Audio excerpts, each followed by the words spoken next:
Palavra da Verdade, com Hernandes Dias Lopes. Abra sua Bíblia comigo, por gentileza. Livro de Apocalipse, capítulo 5. Faremos a leitura dos versos 1 ao verso 14. Apocalipse, capítulo 5.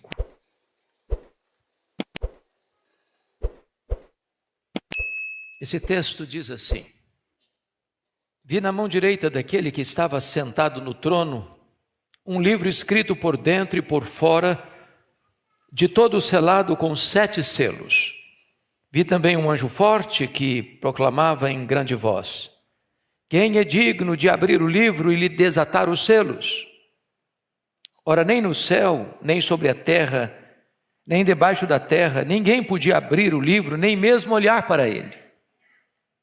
E eu chorava muito, porque ninguém foi achado digno de abrir o livro, nem mesmo de olhar para ele.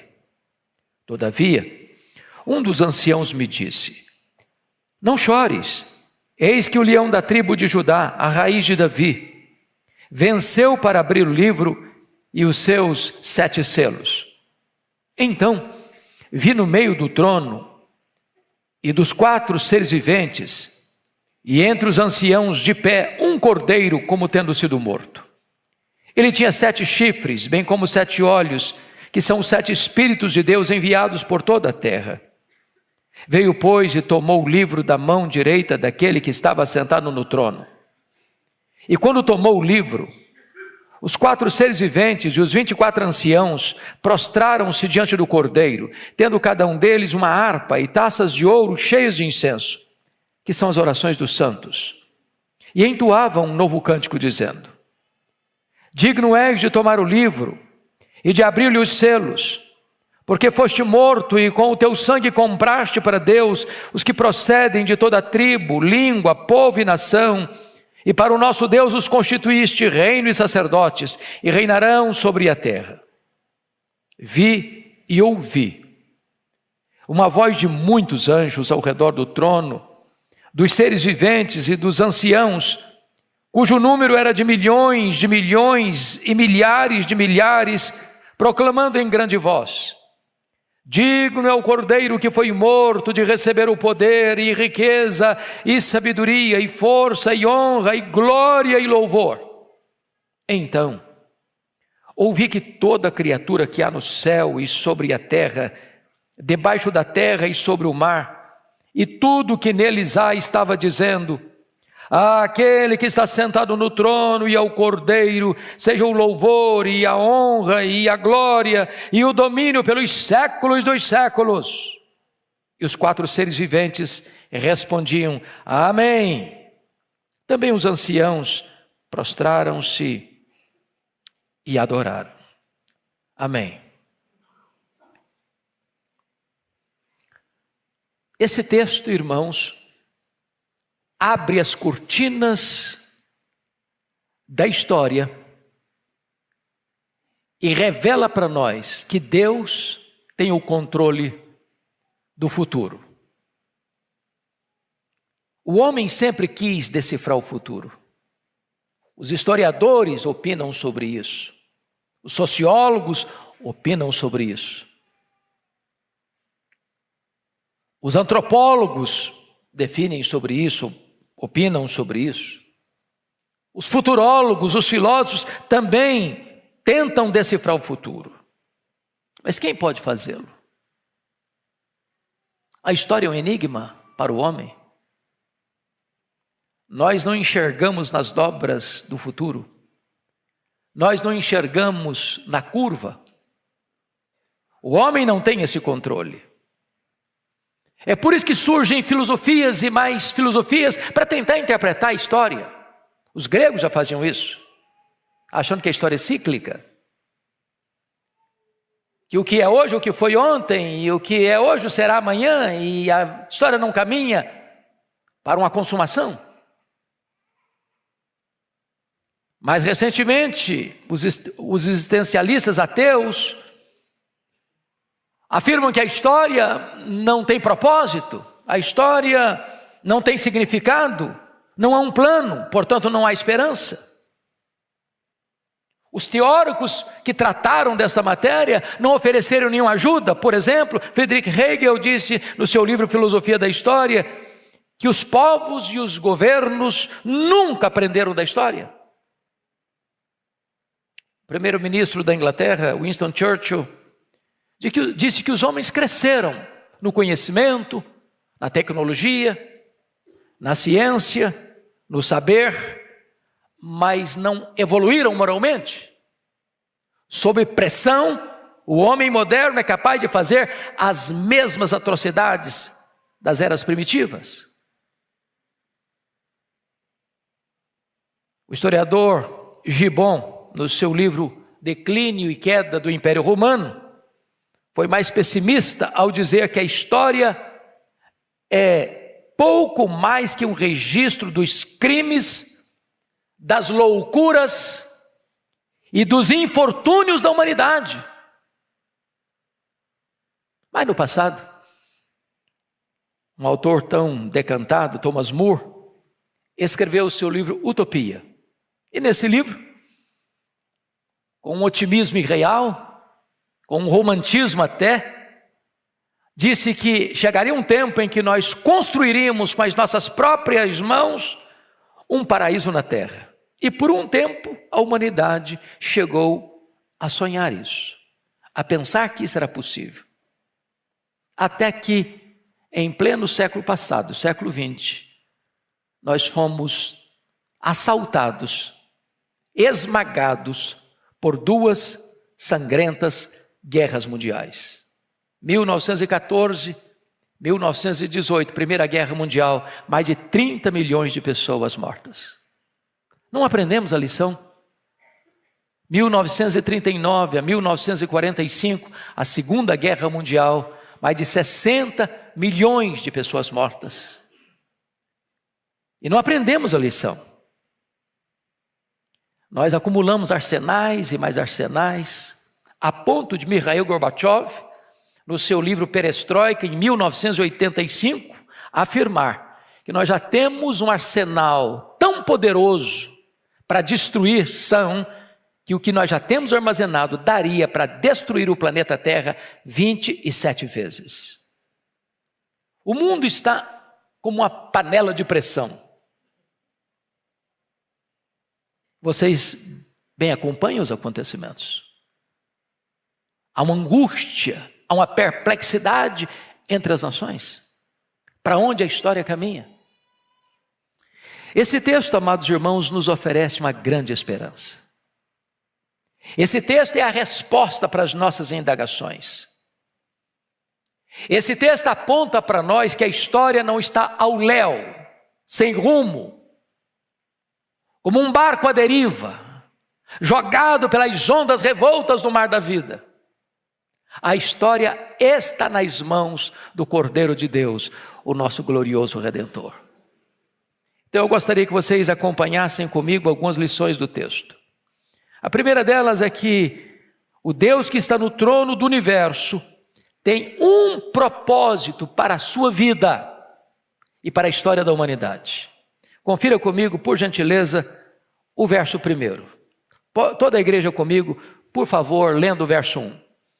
Vi na mão direita daquele que estava sentado no trono um livro escrito por dentro e por fora, de todo selado com 7 selos. No capítulo 4, João é chamado ao céu, e ao subir ao céu, ele vê alguém sentado no trono. Ele não descreve esse alguém, a não ser com figuras de pedras preciosas, a sua majestade, a sua santidade, a sua grandeza, a sua glória. E esse alguém que está sentado no trono tem um livro. Esse livro é exatamente os destinos da humanidade, o plano de Deus para a história. Mas esse livro está nas mãos daquele que está no trono, ou seja, os céus governam a terra. A história não está à deriva, a história não está nas mãos dos homens, a história não está nas mãos dos poderosos deste século, a história está nas mãos de Deus. Agora notem, este livro, diz o texto, representa para nós que tudo está traçado, tudo está escrito, tudo está determinado. Nada foi esquecido, nada foi omitido. Em outras palavras, não existe acaso, não existe sorte, não existe azar, não existe determinismo cego, não existe misticismo. Existe um plano eterno, perfeito, que não pode ser frustrado. E esse plano está nas mãos de Deus. O livro está nas mãos de Deus. Mas agora, notem vocês que somos informados que esse livro está de todo selado, com 7 selos, por dentro e por fora. Isso significa que não é o homem que tem a chave da interpretação. Não é o homem que consegue dar sentido e propósito à história. Porque agora há uma pergunta que vai ecoar no versículo 2. Vi também um anjo forte que proclamava em grande voz: quem é digno de abrir o livro e de lhe desatar os selos? Quem é digno? Quem é capaz? Quem tem competência? Quem tem capacidade? Quem tem poder para fazer isso? Quando diz que ele está selado com 7 selos, a ideia é que ele está totalmente selado. Essa é a ideia. A ideia é que a história sem Deus é um livro lacrado. A ideia é que só Deus pode dar sentido à história. E aqui é curioso, é que foi feita uma pesquisa. Notem comigo, por gentileza. Versículo 3. Leia o verso 3 comigo, toda a igreja, por favor. Ora, nem no céu, nem sobre a terra, nem debaixo da terra, ninguém podia abrir o livro, nem mesmo olhar para ele. O que representa isso? Quando ele fala que nem no céu, quem está lá? Estão os seres celestiais, os querubins, os serafins, os anjos. Quem está lá? Os remidos que já estão na glória. Abraão, Moisés, Elias, Paulo, Pedro, Maria, os nossos pais na fé, os que já nos precederam. Nenhum destes foi encontrado digno de abrir os selos deste livro da história. Mas a pesquisa prossegue no verso 3, nem sobre a terra. Ou seja, nenhum homem, por mais poderoso, por mais influente, por mais culto, nenhum rei, nenhum imperador, nenhum filósofo, nenhum cientista, nenhum religioso foi capaz de abrir o livro e desatar os seus selos, nem sequer olhar para ele. Mas a pesquisa avança. No verso 3, nem debaixo da terra, ou seja, nem o diabo, nem os demônios, nem os espíritos atormentados podem revelar a você o sentido da história, nenhuma voz do além, ninguém do mundo dos mortos, nenhuma entidade espiritual é capaz de dar ao homem a interpretação da história, clarear os rumos da história. Em outras palavras, irmãos, nenhuma ideologia, nenhum partido político, nenhum sistema econômico é capaz de decifrar para você o significado da história. Então, diante desta pergunta, quem é digno? O que acontece é que nós estamos diante de 3 coisas. Primeira grande questão, quem é digno? Segunda grande constatação, ninguém podia abrir o livro. Terceiro, a grande decepção, e eu chorava muito. A crise de João, meus amados, é a crise da impotência de todos nós. Quando você abre o jornal, quando você abre o seu aplicativo, quando você pesquisa o que está acontecendo no mundo hoje, no Brasil, na América do Sul, na América Central, na América do Norte, na Europa, na Ásia, na África, na Oceania, no mundo. Você fica perplexo. Tanto conhecimento e tanta barbárie ao mesmo tempo. Tanto saber e tanta escravidão ao mal ao mesmo tempo. Tanta tecnologia e tanta vida arruinada ao mesmo tempo. Tanto poder e tanta ganância de mais poder ao mesmo tempo. Tantos instrumentos para se viver bem e tantas guerras sangrentas e brutais, encarniçadas ao mesmo tempo. E você fica angustiado. Assim como João, a sensação nossa tem hora é um nó na garganta, é uma angústia na alma, é uma perplexidade, dizer, meu Deus, o que está acontecendo? Os governantes perdidos, os parlamentos perdidos, as cortes confusas, a violência nas ruas, a injustiça nos tribunais, as drogas escravizando a juventude, a promiscuidade sem freios, as guerras cada vez mais brutais. E você pergunta, meu Deus, para onde está indo isso? E o choro de João é o seu choro, é o meu choro, é o nosso choro. Será que a história está à deriva? É a pergunta. Será que caminhamos para o caos? É a pergunta. E então o verso 5 nos oferece uma luz de esperança. Leia o verso 5 comigo, por favor, toda a igreja. Todavia, um dos anciãos me disse, não chores, eis que o leão da tribo de Judá, a raiz de Davi, venceu para abrir o livro e os seus 7 selos. Que palavra preciosa, não chores. Mas essa palavra, ela pode ser apenas um consolo piegas. Às vezes, pastor Arival, eu tenho ido a funerais de pessoas queridas, de parentes próximos, de ovelhas amadas. E às vezes aqui, acolá, eu escuto alguém dizer, não chora não. E eu acho que essa palavra é tão tola. Porque funeral é lugar de choro mesmo. O melhor discurso que você pode fazer num funeral é o discurso do silêncio. É dar um abraço em alguém, encostar a cabeça dele no seu peito e não falar nada.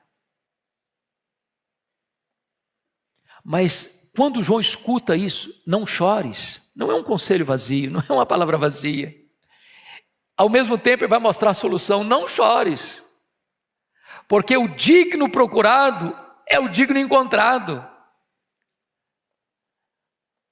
O leão da tribo de Judá, a raiz de Davi, venceu para abrir o livro. E ele venceu a morte, e ele venceu o diabo, e ele venceu o pecado, e ele venceu o mundo. Ele tem capacidade, ele tem poder, ele tem autoridade, ele tem competência para dar significado à história e à vida. Mas notem comigo que no verso 6, e eu quero que você, por gentileza, leia comigo o verso 6 e o 7 juntos, vamos lá? Então, vi no meio do trono, dos 4 seres viventes, e entre os anciãos, de pé, um cordeiro, como tendo sido morto. Ele tinha 7 chifres, bem como 7 olhos, que são 7 Espíritos de Deus, enviados por toda a terra. Veio, pois, e tomou o livro da mão direita daquele que estava sentado no trono. Louvado seja Deus. Veja bem que ele está no meio do trono. E quem é ele? João, com figura de linguagem, vai apresentar-nos os 3 grandes atributos incomunicáveis de Deus, que pertencem também ao leão da tribo de Judá, a raiz de Davi. Que atributos são esses? Primeiro, ele tem o quê? 7 chifres. E essa é uma linguagem figurada. Chifre é símbolo de poder. 7 da perfeição. 7 chifres significa que ele é onipotente. O que mais? Ele tem o quê? 7 olhos. Aqui a ideia de que ele enxerga tudo, que ele vê tudo, que ele sonda todos. Se é 7, significa que ele é também onisciente. Ele é onipotente e ele é onisciente. Mas quando diz que são os 7 Espíritos de Deus enviados por toda a terra, representa que ele é também onipresente. Esse que está no meio do trono tem capacidade, tem credencial, tem autoridade para pegar o livro. E agora o verso 7, veio, pois, e tomou o livro da mão direita daquele que estava sentado no trono. Deus Pai é sentado no trono, o Deus Filho agora pega o livro da mão direita do Deus Pai, e ele agora venceu para abrir o livro e desatar os seus selos. A história vai dar um curso, vai ter um curso. Ela não está solta, ela não está à deriva, ela não é governada pelo acaso, ela não é governada pelos astros, ela não é governada pelo misticismo humano, ela não é governada pelos poderosos deste século, ela é governada pelo Senhor Jesus.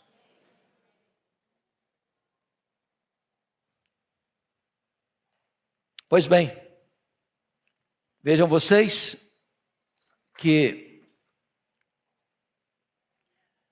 ele tem uma marca no verso 6, como tinha sido morto.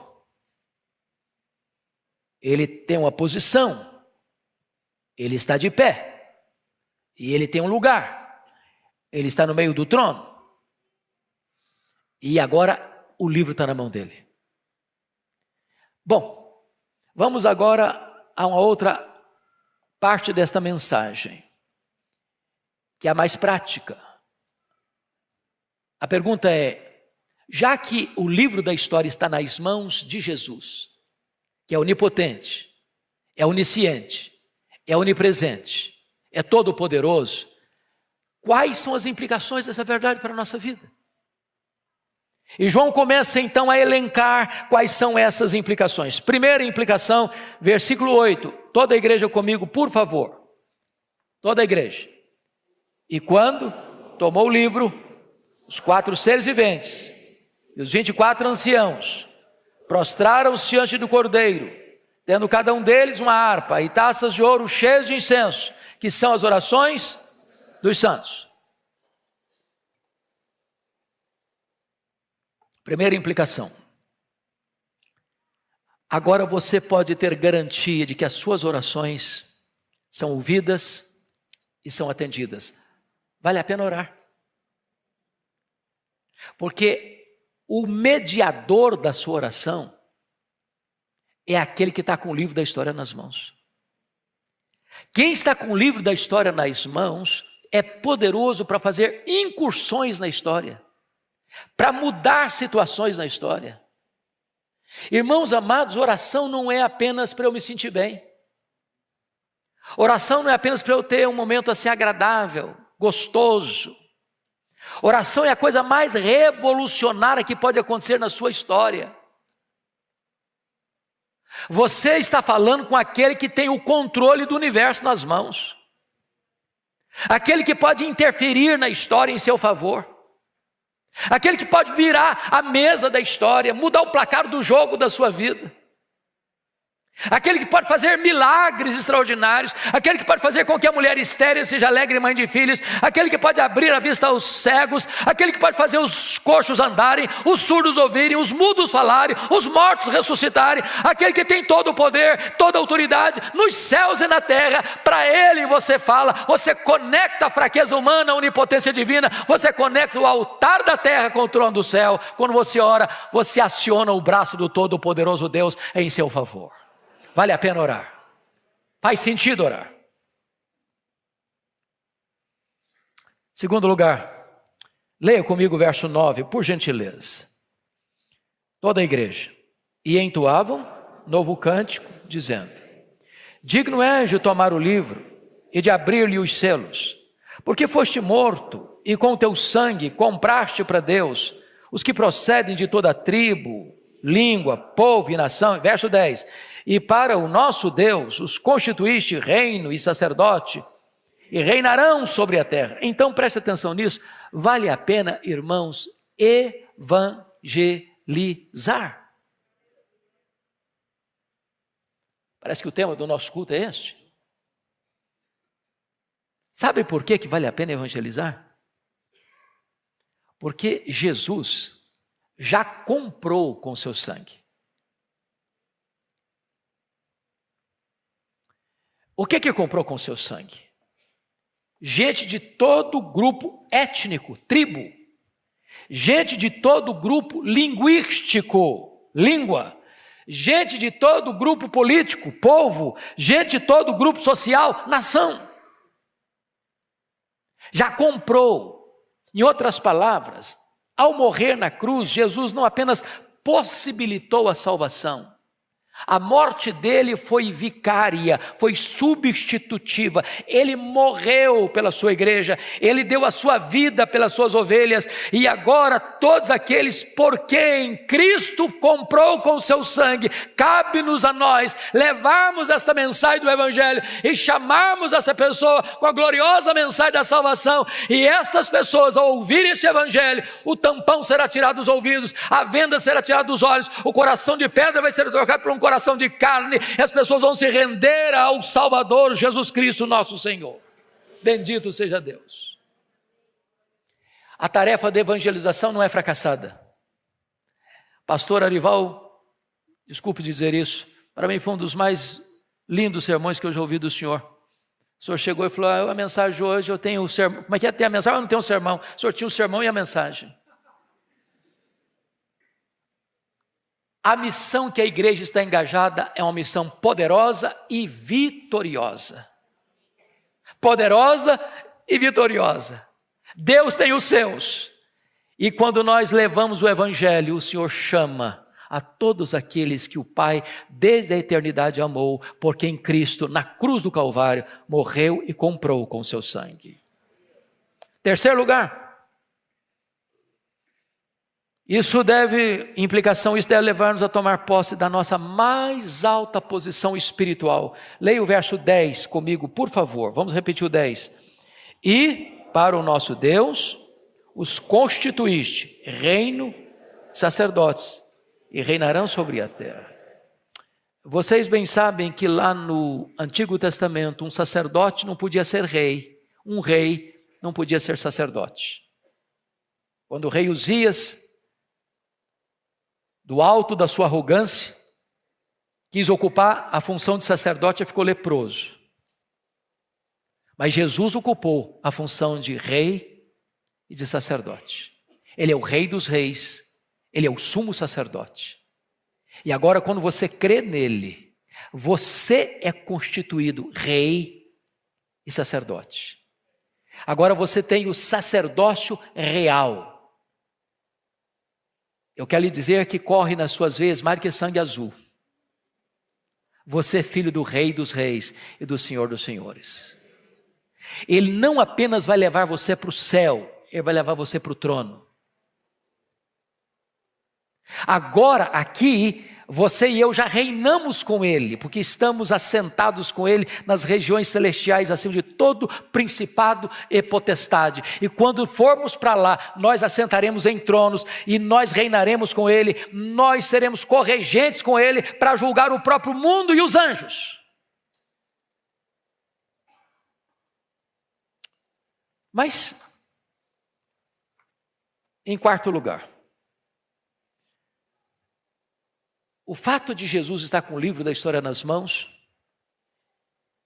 isso implica em que você e eu devemos dedicar tudo o que somos e tudo o que temos a Jesus. Por favor, leiam comigo os versos 11 e 12. Toda a igreja comigo, por favor. Vi e ouvi uma voz de muitos anjos ao redor do trono, dos seres viventes e dos anciãos, cujo número era de milhões e milhares de milhares, proclamando em grande voz: digno é o Cordeiro que foi morto, de receber o poder, e riqueza, e sabedoria, e força, e honra, e glória, e louvor.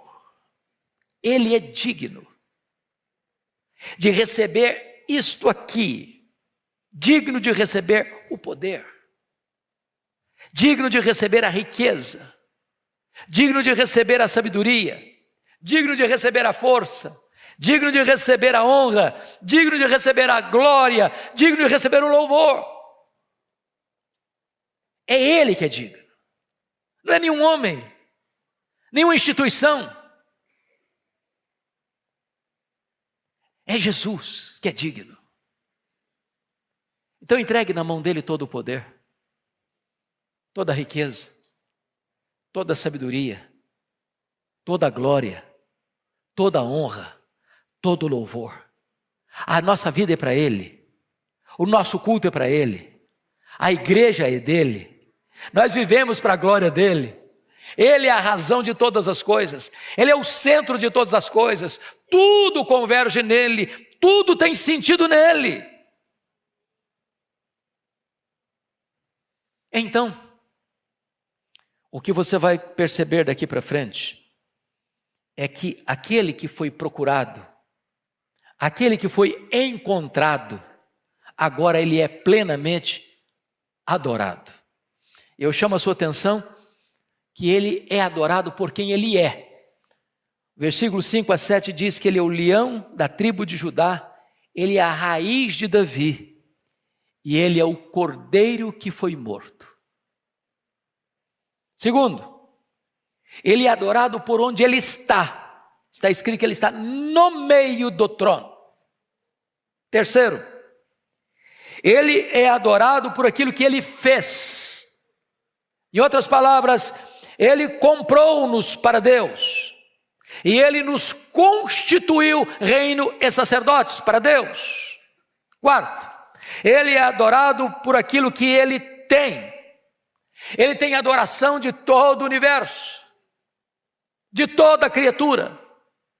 Ele tem adoração dos serafins, ele tem adoração dos querubins, ele tem adoração dos anjos, ele tem adoração da igreja na glória, ele tem adoração da igreja na terra, ele tem adoração do universo inteiro, porque tudo foi criado para ele e para a glória dele, e o universo inteiro está rendendo culto a ele.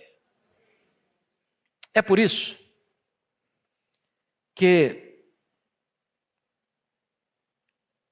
Dr. Charles Erdman, um dos mais eruditos comentaristas bíblicos, ao escrever o seu belíssimo comentário de Apocalipse, descreve que nos capítulos 4 e 5 de Apocalipse nós temos o oratório da criação e o oratório da redenção. Oratório é um gênero musical dramático, com solos e coros acompanhados de orquestra. E aqui ele apresenta para nós um dos quadros mais belos dessa peça musical. E eu queria convidar você para entrarmos no maior teatro do mundo. Ele não está em São Paulo, nem em Nova York, nem em Tóquio. Esse teatro é o teatro do universo. O musical que vamos assistir é o mais extraordinário musical jamais apresentado em toda a história. Você e eu estaremos lá, para ouvirmos, para vermos, para nos encantarmos. As cortinas vão se abrir. E quando as cortinas se abrirem, este oratório vai ser aberto com o quarteto do capítulo 4, versículo 8. Os 4 seres viventes. Os 4 seres viventes são um símbolo da igreja glorificada. E a igreja abrirá esse grande musical, nesse teatro cósmico, dizendo: Santo, Santo, Santo é o Senhor Deus, o Todo-Poderoso, aquele que era, e que é, e que há de vir. Então, diante desta música celestial entoada pelos seres celestiais, agora uma outra música toma o espaço desse teatro, no verso 10 e 11, quando então os 24 anciãos, símbolo da igreja da glória, representada pelas 12 tribos, pelos 12 apóstolos, a igreja universal, então entoa a segunda música no verso 11, dizendo: Tu és digno, Senhor e Deus nosso, de receber a glória e a honra e o poder, porque todas as coisas tu criaste, sim, por causa da tua vontade, vieram a existir e foram criadas. Após esta música tão extraordinária, arrebatadora, então vem um solo soleníssimo, no capítulo 5, verso 2, e nesse solo há uma pergunta: quem é digno de abrir o livro e desatar os seus selos? E esse solo é seguido por um responso do capítulo 5, versículo 5, quando diz: não chores, eis que o leão da tribo de Judá, a raiz de Davi, venceu para abrir o livro e desatar os seus 7 selos. Então diz a Bíblia que os serafins, os seres celestiais, e a igreja glorificada, conforme o verso 8, os 4 seres viventes, os 24 anciãos, prostraram-se diante do Cordeiro, tendo cada um deles uma harpa e taças de ouro cheias de incenso, e eles então entoam uma música dos seres celestiais e da igreja glorificada no verso 9, dizendo: Tu és digno de tomar o livro e de abrir os seus selos, porque foste morto e com o teu sangue compraste para Deus os que procedem de toda tribo, língua, povo e nação, e para o nosso Deus os constituíste reino e sacerdócio, e reinarão sobre a terra. Então diz a Bíblia no verso 11, que nós caminhamos para o final deste grande oratório, desta música que ecoa no espaço, e esta mensagem vai mostrar que agora estão lá presentes os anjos, muitos anjos ao redor do trono, os seres viventes, os seres celestiais, dos 24 anciãos da igreja, os seres celestiais mais sublimes, a igreja glorificada, agora começa a cantar e diz: digno é o Cordeiro que foi morto de receber o poder e a riqueza e a sabedoria e a força e a honra e a glória e o louvor. E então, nesse teatro do universo, com a respiração suspensa, se olha e se escuta que todo ser que há no céu, todo ser que há na terra, todo ser que há debaixo da terra, todo ser que há no mar, todo o universo sem fim se une a esta música arrebatadora e apoteótica, que levanta um clamor de louvor, de gratidão, de exaltação ao Deus que está no trono e ao Cordeiro, no verso 13, dizendo: aquele que está sentado no trono e ao Cordeiro, seja o louvor e a honra e a glória e o domínio pelos séculos dos séculos. E depois dessa música arrebatadora, diz o versículo de número 14, que então os 4 seres viventes, os seres celestiais, dão um grande amém que ecoa por todo o universo. Amém! E os 24 anciãos da igreja glorificada não têm outra posição, com o ar e com a respiração suspensa, se prostrar, se ajoelhar e adorar. Esta é a manifestação da glória do nosso Deus. A história não está à deriva. A história está nas mãos do Cordeiro de Deus. Não importa o que está vindo pela frente. Os selos vão ser desatados. As trombetas vão ser tocadas. Os agentes do mal vão se levantar e vão cair. As taças da ira de Deus vão ser derramadas. Mas então, o Rei dos Reis voltará em grande majestade e glória para julgar as nações. E aos remidos pelo seu sangue, comprados pelo seu sangue, ele vai dizer: vinde agora, benditos meu Pai. Entrem na posse do reino, que vos está preparado desde a fundação do mundo. E então não haverá mais choro, nem pranto, nem dor, porque as primeiras coisas já terão passado, e nós reinaremos com ele para sempre e sempre e sempre. Aleluia. Deus tem um plano para cada criatura. A sua vida está nas mãos de Jesus.